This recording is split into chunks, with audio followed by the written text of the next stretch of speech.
Les plaines du Serengeti en Afrique de l'Est forment l'un des écosystèmes les plus complexes et diversifiés de la planète. S'étendant sur plus de 30 000 km², elles abritent plus de 70 espèces de grands mammifères et des millions d'herbivores.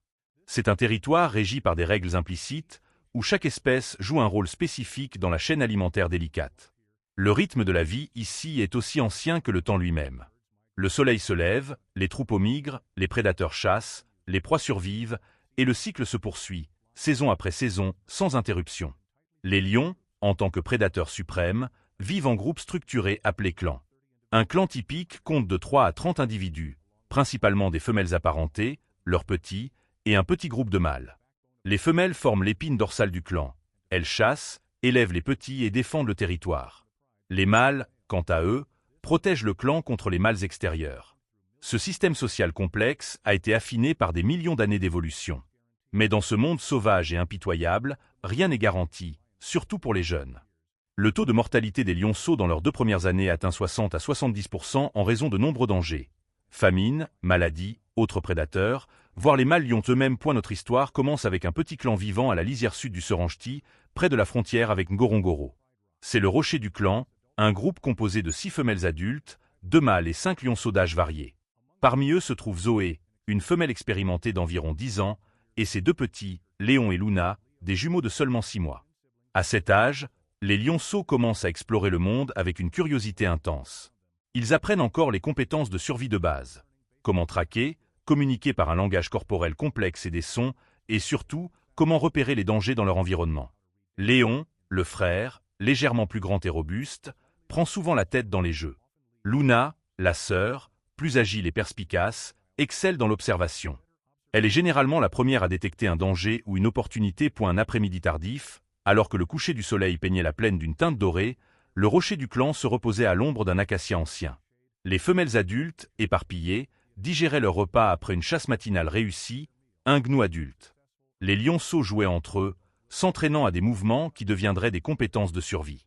Léon et Luna étaient particulièrement actifs, luttant sans cesse, mordillant doucement les oreilles et les queues l'un de l'autre, imitant les combats qu'ils affronteraient adultes.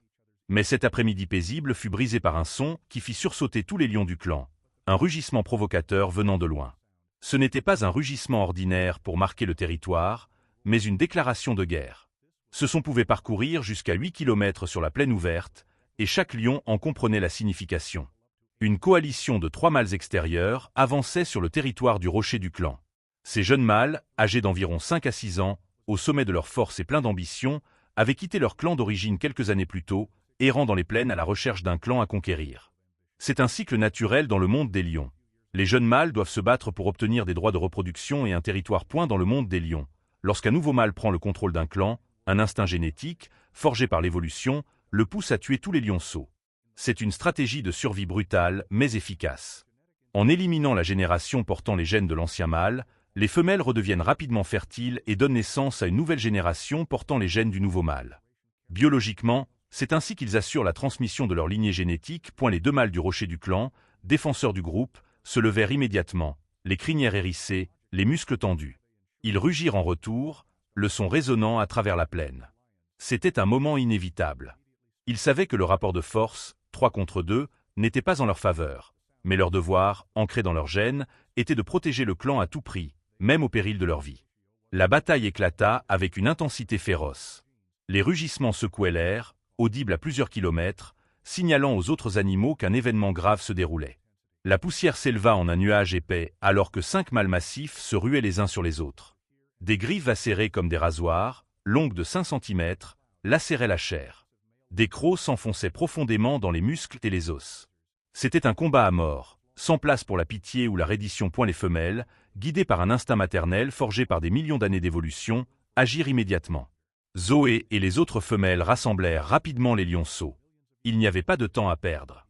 Pendant que les mâles se battaient pour protéger les droits de reproduction et le territoire, le devoir des femelles était de mettre la nouvelle génération hors de danger. C'était une division du travail affinée par l'évolution, chaque sexe jouant un rôle dans la bataille pour la survie. Mais dans le chaos, les rugissements assourdissants, la poussière aveuglante et l'odeur lourde du sang dans l'air, Léon et Luna, qui jouaient à environ 50 mètres du clan, n'entendirent pas clairement l'appel de leur mère. Les autres lionceaux, plus proches, coururent immédiatement vers les femelles adultes. Mais Léon et Luna, désorientés par le bruit, la poussière et une peur instinctive, s'enfuirent dans la direction opposée, loin du clan, loin de la sécurité. Les deux frères et sœurs couraient aussi vite que leurs faibles pattes le permettaient. À 6 mois, les lionceaux peuvent atteindre des vitesses de 30 à 40 km/h sur de courtes distances, mais ne peuvent pas tenir longtemps. Ils ne savaient pas où ils allaient, seulement que leur instinct de survie leur criait de fuir le danger. Ils traversèrent des herbes hautes, des buissons épineux, descendirent dans un ruisseau peu profond au fond rocailleux, et continuèrent à courir jusqu'à ce que les rugissements derrière eux s'estompent en écho lointain. Enfin, alors que le soleil touchait presque l'horizon, peignant le ciel d'un orange et rouge éclatant, Léon et Luna s'arrêtèrent près d'un baobab solitaire. Les deux frères et sœurs haletaient lourdement, la poitrine soulevée, la langue pendante pour tenter de refroidir leur corps. Leur corps tremblait d'épuisement et de peur. Ils regardèrent autour d'eux, ni mère, ni clan, rien de familier. Seulement la vaste plaine s'étendant à l'infini dans toutes les directions, et l'obscurité tombant rapidement, comme toujours sous les tropiques. Luna, avec un instinct de communication plus développé, commença à appeler. C'était le cri distinctif des lionceaux pour contacter leur mère, un son aigu, presque comme un miaulement, mais empreint de désespoir et d'un appel à l'aide. Cette fréquence, affinée par l'évolution, attire l'attention des femelles adultes, déclenchant une réponse protectrice instinctive. Léon se joignit à elle, et les deux frères et sœurs appelèrent ensemble dans l'immense espace, leur petit son se dissolvant dans le vent du soir. Mais seul le vent répondit, portant l'odeur de la nuit approchante, l'odeur de l'air froid, des animaux nocturnes, du danger. Quand la nuit tomba complètement, un processus ne durant que 30 minutes près de l'équateur. La température chuta brusquement, comme d'habitude sur la plaine. La différence de température entre le jour et la nuit pouvait atteindre 20 degrés Celsius. Sans la fourrure épaisse des adultes, les deux lionceaux commencèrent à trembler de froid. Luna, avec de meilleures compétences d'observation, trouva un abri sous les racines massives exposées du baobab, formant une petite cavité. Léon se serra contre sa sœur. Les deux frères et sœurs s'enlacèrent étroitement pour rester au chaud, leurs petits corps se recroquevillant autant que possible pour conserver la chaleur. Les sons de la plaine la nuit commencèrent à s'élever, des sons qui avaient toujours été un bruit de fond lorsqu'ils étaient en sécurité près de leur mère, mais qui devenaient maintenant effrayants et menaçants. Le rire caquetant des hyènes au loin, le son le plus glaçant de la plaine, semblable au rire d'aimant des humains. Les hyènes étaient l'une des plus grandes menaces pour les lionceaux, avec des mâchoires puissantes capables de broyer les os. Le cri d'un hibou grand-duc venant d'en haut, cet oiseau de proie nocturne n'hésiterait pas à attaquer des lionceaux s'il en avait l'occasion. Le bruit de grands animaux se déplaçant dans l'obscurité pouvait être celui de buffles, d'éléphants, ou de quelque chose de bien plus dangereux. Les lionceaux de 6 mois ne s'éloignent généralement pas à plus de 10 mètres de leur mère. Ils têtent encore, bien qu'ils aient commencé à manger de la viande. Ils ne savent pas chasser. Cette compétence demande des années d'observation et de pratique. Ils ne savent pas se défendre efficacement contre les ennemis. Leurs crocs et griffes sont encore trop faibles. Ils n'ont aucune connaissance du terrain pour trouver de l'eau ou un abri sûr. Dans la nature, les lionceaux perdus ont un taux de survie extrêmement faible. Des études montrent que seulement 10 à 20% survivent assez longtemps pour rejoindre leur clan ou être adoptés par un autre. Mais Léon et Luna avaient un avantage que la plupart des lionceaux perdus n'ont pas. Ils étaient deux. Les lions sont les seuls félins à vivre en groupes sociaux, et cette socialité se développe dès le plus jeune âge. Même jeunes, les deux frères et sœurs pouvaient se soutenir émotionnellement. La présence l'un de l'autre réduisait le stress et la peur. Ils pouvaient se tenir chaud, crucial pour survivre à la nuit froide. Et à l'avenir, ils pourraient collaborer pour relever les défis. Deux esprits, deux pères dieux, deux nez sont toujours mieux qu'un point. Cette nuit-là sembla interminable pour les deux frères et sœurs. Chaque son, une feuille tombant, une branche craquant, un petit animal passant, les faisait sursauter. Chaque ombre mouvante dans la faible lumière de la lune les faisait se blottir plus près l'un de l'autre. Mais le baobab, vieux de peut-être des milliers d'années, avec ses racines massives, offrait assez de couverture pour les protéger des regards des prédateurs nocturnes. Ce fut leur premier coup de chance. Trouver un abri adapté. Lorsque les premiers rayons de l'aube percèrent l'horizon, une lumière jaune chaude commença à dissiper l'obscurité. Léon fut le premier à se réveiller, ses sens aiguisés commençant à évaluer l'environnement. Luna dormait encore profondément, son petit corps blotti contre son frère, respirant régulièrement. Léon lécha doucement l'oreille de sa sœur, un geste instinctif qu'il avait vu sa mère faire des centaines de fois, un signe de réconfort et d'éveil. Luna ouvrit lentement les yeux. Le premier moment de conscience retrouvée, l'espoir vague que leur mère serait là, que la nuit précédente n'était qu'un cauchemar, s'évanouit rapidement en regardant autour d'eux. Toujours seuls, juste deux. Toujours la vaste plaine inconnue. Et maintenant, un nouveau besoin urgent émergeait, plus lourd que la peur. La faim et la soif. Leur estomac grondait bruyamment, leur bouche était sèche comme un désert. L'eau était la priorité absolue dans la plaine sèche. Les animaux peuvent survivre plusieurs jours sans nourriture, mais seulement quelques jours sans eau suffisent à causer la mort, surtout pour de jeunes individus comme Léon et Luna. Heureusement, leur instinct de survie fonctionnait encore. Leur odorat aiguisé capta l'odeur d'eau humide dans le vent matinal. C'était l'odeur de la terre mouillée, l'odeur de la vie. Les deux frères et sœurs se dirigèrent prudemment vers cette odeur, chaque pas mesuré, leur sens en alerte maximale. Les yeux scrutant chaque buisson, les oreilles dressées captant chaque son, le nez flairant chaque senteur porté par le vent. Un point d'eau apparut après un buisson d'herbe haute, une petite mare d'environ 10 mètres de diamètre, l'eau brunâtre à cause de la boue. Les points d'eau sont les endroits les plus dangereux de la plaine, où chaque créature doit venir, y compris les prédateurs. Léon et Luna observèrent attentivement pendant quelques minutes. Aucun signe évident de danger. Ils s'approchèrent du bord et burent rapidement, leur langue lapant l'eau, mais leurs yeux scrutant constamment autour d'eux. Après avoir étanché leur soif, un problème plus lourd émergea, la faim. Leur estomac bouillonnait et grondait. Mais avant qu'ils puissent réfléchir à un plan, une vibration se fit sentir à travers le sol, légère au début, puis de plus en plus forte. Léon et Luna se figèrent, leur instinct signalant un danger. Cette vibration était différente de tout ce qu'ils avaient connu. Ce n'était pas le rythme rapide des animaux proies, mais un battement lent, lourd, puissant. De derrière les buissons d'acacia émergea une silhouette géante. Mathilde, une femelle éléphant de 55 ans pesant près de 6 tonnes et mesurant 3,5 mètres de haut, avança avec la majesté d'une créature ayant vécu sur cette terre pendant plus d'un demi-siècle. Derrière elle suivait le troupeau, 11 autres éléphants, des femelles adultes aux jeunes éléphantaux. Ils étaient en route pour leur voyage quotidien à la recherche d'eau et de nourriture. Et cette mare était l'un de leurs arrêts habituels, gravé dans la mémoire extraordinaire de Mathilde. Les éléphants africains possèdent le plus grand cerveau de tous les animaux terrestres, pesant environ 5 kg, 3 fois le poids d'un cerveau humain. Mais ce n'est pas seulement la taille, c'est la structure qui crée leur intelligence remarquable. Le cortex du lobe frontal, la région du cerveau liée à la mémoire, la prise de décision et surtout l'empathie, est hautement développée. Des études en neurosciences ont prouvé que les éléphants ont une conscience de soi, passent le test du miroir, possèdent un système de communication complexe avec plus de 70 types de sons différents, et peuvent se souvenir de l'emplacement de sources d'eau à des centaines de kilomètres pendant des décennies. Mais ce qui rend les éléphants uniques, c'est leur capacité à faire preuve d'empathie au-delà des frontières des espèces. Les éléphants ne se contentent pas d'éprouver de l'empathie pour leur propre espèce, mais aussi pour d'autres. Ils ont été observés protégeant des bébés antilopes blessés, guidant des buffles aveugles vers des points d'eau, et même montrant de la tristesse face à des carcasses d'autres animaux. Ce n'est pas un comportement programmé par les gènes, mais une manifestation d'une intelligence émotionnelle élevée. Mathilde avait une caractéristique rare, même parmi les éléphants, une forte tendance à protéger les jeunes animaux, quelle que soit leur espèce. Cela pouvait provenir d'une tragédie dans son passé. Il y a 15 ans, elle avait perdu une fille lors d'une attaque d'un clan de lions. Elle avait vu sa petite fille se faire séparer du troupeau, entourée, et n'avait pas pu la sauver à temps. Les éléphants ont la capacité de se souvenir des émotions et des traumatismes pendant des décennies. Leur cerveau traite la douleur émotionnelle de manière similaire à celui des humains. Cette douleur avait peut-être façonné le comportement particulier de Mathilde, une forme d'empathie transcendante. Comme si elle essayait de sauver d'autres jeunes comme elle n'avait pas pu sauver son propre enfant.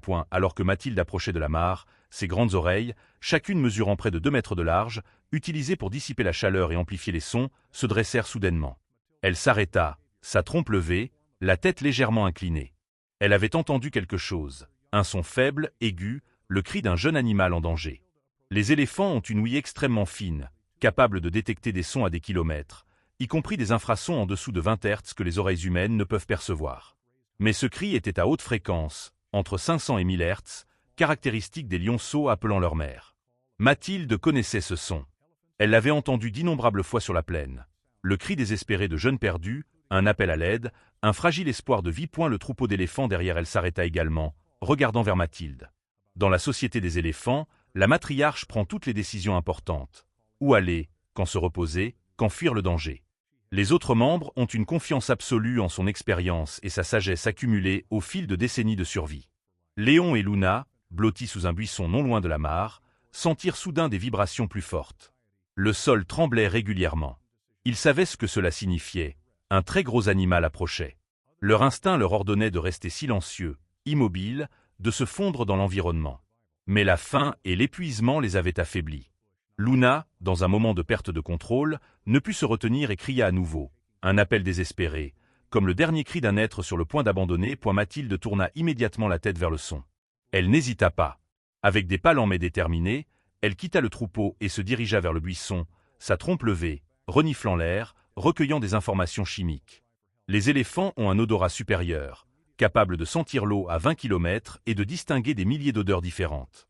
Mathilde perçut l'odeur des lionceaux, une odeur totalement différente de celle des lions adultes, encore empreinte de lait, d'immaturité et de vulnérabilité. Mais plus important encore, elle ne sentait pas d'odeur de lions adultes à proximité. Pas d'odeur de clan. Seulement 2 lionceaux, complètement seuls.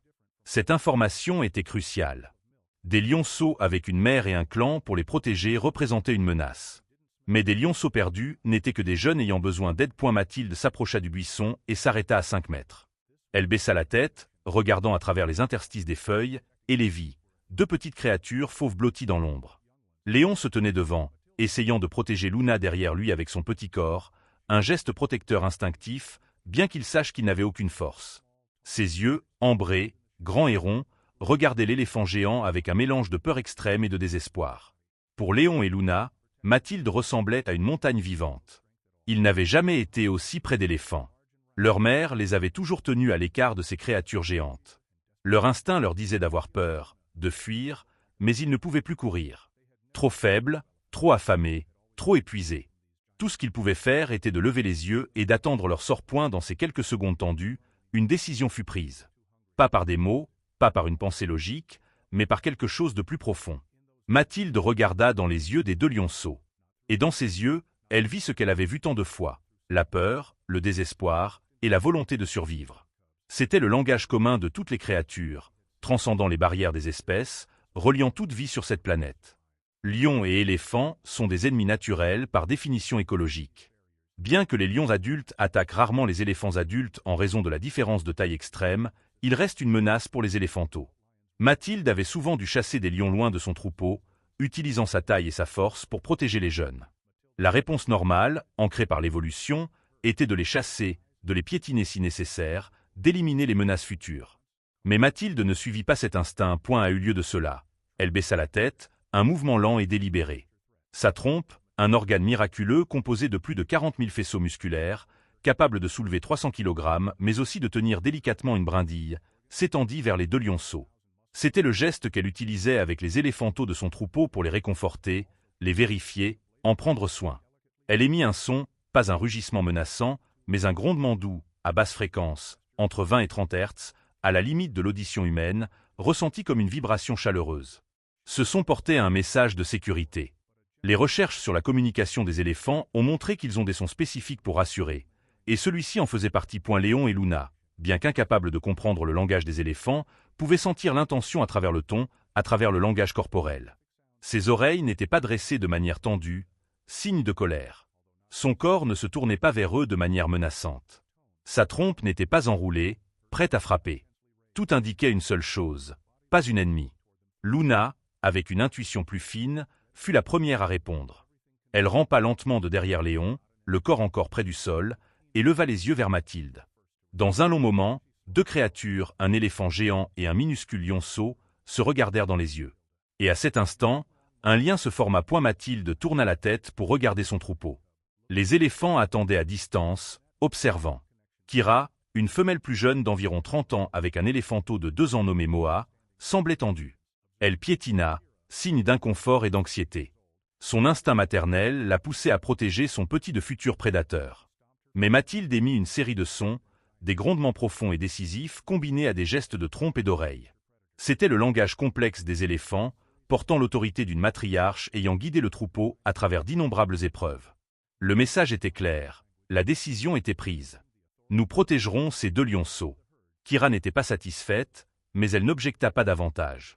Dans la société des éléphants, bien qu'il puisse y avoir des désaccords, la décision finale de la matriarche est respectée. C'est la structure sociale qui a permis aux éléphants de survivre pendant des millions d'années. L'unité sous la direction de la plus expérimentée. Mathilde se tourna à nouveau vers Léon et Luna. Elle recula de quelques pas, créant de la distance, réduisant la pression. Puis elle se tourna et commença à marcher vers le point d'eau, mais plus lentement que d'habitude, tournant constamment la tête pour regarder, un geste d'invitation. Le message sans mots, « Suivez-moi, c'est sûr ». Léon et Luna hésitèrent. Chaque instinct hérité de leurs ancêtres leur disait de rester loin de cet animal géant. Mais ils ressentirent aussi autre chose. La présence de Mathilde n'apportait pas la sensation de danger des hyènes ou d'autres ennemis. Il y avait quelque chose dans sa manière de bouger, dans les sons qu'elle émettait, qui les faisait se sentir en sécurité. La faim et le désespoir finirent par l'emporter. Léon avança prudemment, Luna suivant de près. Les deux frères et sœurs suivirent Mathilde à une distance de sécurité d'environ 15 mètres. Quand Mathilde et le troupeau burent à la mare, Léon et Luna attendirent au bord, observant. Les éléphants utilisaient leurs trompes pour aspirer l'eau, jusqu'à 8 litres à la fois, puis la projetaient dans leur bouche. Le processus de boire pour tout le troupeau prit environ 15 minutes. Quand les éléphants commencèrent à partir, Mathilde s'arrêta et tourna la tête pour regarder les deux lionceaux. Elle attendit. Le message était clair. Suivez. Léon et Luna se regardèrent. Une communication silencieuse entre frères et sœurs. Puis, avec une décision qui pourrait changer leur destin, ils commencèrent à suivre le troupeau d'éléphants. Ce fut le début d'une relation inimaginable, une alliance transcendant toutes les règles de la nature entre ennemis naturels, connectés par le langage le plus universel, la compassion. Les premiers jours de cette étrange relation furent pleins de défis. Léon et Luna suivaient le troupeau d'éléphants à distance, maintenant un écart de sécurité d'environ 20 mètres. L'instinct les avertissait encore, mais la présence de Mathilde apportait un avantage inattendu. Tous les autres prédateurs restaient à l'écart. Hyènes, léopards, même les lions adultes n'osaient pas approcher un troupeau d'éléphants. Pour Léon et Luna, c'était comme un bouclier invisible, les protégeant de tout danger. Le plus gros problème restait la nourriture. Les éléphants mangent de l'herbe et des feuilles, mais les lions ont besoin de viande. Mathilde le comprit grâce à son observation fine. Elle vit les deux lionceaux devenir plus maigres et faibles, leur pas ralenti, et elle commença à faire quelque chose d'extraordinaire, changer l'itinéraire de migration. Avec sa mémoire exceptionnelle, Mathilde savait exactement où trouver des carcasses d'animaux. Le deuxième après-midi, elle guida le troupeau à travers une zone rocailleuse où les léopards laissent souvent des restes de nourriture dans les arbres. Comme prévu, il y avait la carcasse d'une jeune antilope impala, encore fraîche. Mathilde s'arrêta, pointa sa trompe vers la carcasse, puis regarda Léon et Luna. C'était une invitation silencieuse. Les deux frères et sœurs hésitèrent, mais l'odeur de viande fraîche réveilla leur instinct. Ils s'approchèrent et mangèrent avec l'énergie des affamés, déchirant la chair maladroitement avec leurs jeunes crocs. Pendant ce temps, Mathilde montait la garde comme un garde du corps géant. Lorsqu'une hyène sentit l'odeur et s'approcha, Mathilde n'eut qu'à taper du pied, et au milieu d'un rugissement, la hyène fit demi-tour et s'enfuit immédiatement. Nourris plus régulièrement, Léon et Luna retrouvèrent progressivement des forces. Mais plus important encore, ils commencèrent à apprendre, non pas les compétences de chasse des lions, mais les compétences de survie des éléphants. Ils apprirent à lire le terrain, où trouver de l'eau, où c'était dangereux. Ils apprirent à se déplacer efficacement, lentement sous le soleil brûlant, actifs le matin et le soir. Ils apprirent à reconnaître le danger de loin. Quand Mathilde s'arrêtait et dressait les oreilles, ils savaient qu'il fallait être vigilant. Moa, l'éléphanteau de 2 ans, avait initialement peur des deux lionceaux, mais les enfants de toute espèce sont curieux. Un après-midi, alors que le troupeau se reposait près d'une mare, Moa s'approcha discrètement. Kira était tendue, mais Mathilde émit un grondement rassurant. Moa s'arrêta à quelques mètres. Sa petite trompe s'étendit comme une question. Luna, curieuse, s'avança. Deux petites créatures se retrouvèrent face à face. Un éléphanteau et un lionceau, deux espèces censées être ennemies, explorant maintenant l'une l'autre avec l'innocence de l'enfance. Luna renifla la trompe de Moa. Moa toucha doucement la tête de Luna avec sa trompe. Luna lécha la trompe de Moa, un geste amical des lions. À partir de ce jour, les trois jeunes jouaient souvent près les uns des autres. La distance entre les deux espèces se réduisait progressivement. Mais Mathilde savait que cela ne pouvait pas être une solution à long terme. Léon et Luna devaient retrouver les leurs. Elle commença à changer la direction du mouvement, ne suivant plus l'itinéraire habituel, mais se dirigeant vers le nord, où vivaient de nombreux clans de lions. Avec son expérience et sa mémoire, elle connaissait précisément les territoires des différents clans. Après une semaine d'errance, un matin tôt, Mathilde sentit une odeur familière, celle d'un grand clan de lions. Elle s'arrêta, les oreilles dressées, évaluant la situation. Ce n'était pas l'ancien rocher du clan de Léon et Luna, mais un clan différent, le clan de la Mara, un grand groupe avec 8 femelles adultes. Mathilde observa de loin. Elle vit le clan de lions se reposer à l'ombre des arbres, avec plusieurs lionceaux jouant, signe d'un clan stable, non en état de guerre ou de tension. Cela pouvait être une opportunité, mais comment 2 lionceaux perdus pourraient-ils être acceptés dans un nouveau clan? C'était un grand défi. Les femelles lions n'acceptent généralement que les petits des femelles apparentées, mais il y avait des exceptions, surtout quand un clan prospère et dispose de suffisamment de nourriture. Mathilde prit une décision audacieuse. Elle guida le troupeau d'éléphants vers le clan de lions, mais s'arrêta à environ 50 mètres. Léon et Luna, suivant leur instinct, marchaient toujours derrière elle. Les lions du clan de la Mara levèrent la tête, alertés par la présence du troupeau d'éléphants. Mais les éléphants n'étaient pas une menace pour les lions adultes, alors ils se contentèrent d'observer. Puis une femelle adulte du clan de la Mara, peut-être la matriarche, vit Léon et Luna. Ses yeux se fixèrent sur les deux petits lionceaux debout, parmi le troupeau d'éléphants. C'était une vision étrange, qu'elle n'avait jamais vue auparavant. Elle se leva, s'avança pour voir plus clairement. Mathilde, avec son intelligence remarquable, comprit parfaitement la situation. Elle se tourna pour regarder Léon et Luna, émettant un grondement doux, un son que les deux frères et sœurs avaient appris à comprendre au cours de la semaine précédente. C'est sûr. Avancez. Puis elle commença à reculer lentement, créant de la distance entre le troupeau d'éléphants et les deux lionceaux. Léon et Luna étaient confus. Ils regardèrent Mathilde, puis le clan de lions, puis Mathilde à nouveau. Pour la première fois en une semaine, la distance entre eux et leur protectrice augmentait. La peur revint. Luna cria un appel à l'aide. Ce cri toucha quelque chose de profond chez les femelles du clan de la Mara. Le son d'un lionceau appelant sa mère activa un instinct maternel ancré dans leur gène. Une autre femelle, plus jeune, ayant peut-être récemment perdu un petit, commença à marcher vers Léon et Luna. Elle renifla l'air, évaluant. Ces deux lionceaux étaient encore petits, pas une menace. Et surtout, ils étaient désespérés. Mathilde resta immobile, observant. C'était le moment décisif. La jeune femelle du clan de la Mara s'approcha, s'arrêtant à 3 mètres de Léon et Luna. Luna, avec son intuition, s'avança vers elle, la tête baissée en une posture de soumission. Léon hésita, mais suivit. Et puis, le moment miraculeux arriva. La femelle du clan de la Mara s'approcha, renifla les deux lionceaux, puis lécha doucement la tête de Luna, un geste d'acceptation. Les autres femelles du clan observaient, mais n'objectèrent pas. Le clan prospérait, avait suffisamment de ressources alimentaires, et l'instinct de nurture l'emportait parfois sur l'instinct de vigilance. Mathilde vit cela, et sut que la mission était accomplie. Elle émit un dernier grondement, un adieu que Léon et Luna pouvaient d'une certaine manière comprendre. Les deux frères et sœurs tournèrent la tête pour la regarder, les yeux pleins de confusion et de gratitude d'une manière qui transcendait le langage. Puis Mathilde se retourna et guida son troupeau, ses pas lourds s'évanouissant progressivement dans la lumière du matin. Léon et Luna restèrent à regarder jusqu'à ce que cette silhouette géante disparaisse à l'horizon. Les deux frères et sœurs avaient trouvé un nouveau foyer, et ils avaient appris la leçon la plus précieuse de la plaine. La compassion n'a pas de frontières, la protection peut venir des sources les plus inattendues, et dans ce monde sauvage et dangereux, parfois l'ennemi d'hier peut devenir le sauveur d'aujourd'hui. L'histoire de Mathilde, Léon et Luna devint une légende sur la plaine. Un témoignage que l'amour et la compassion sont plus puissants que tout instinct, transcendant toutes les barrières imposées par la nature.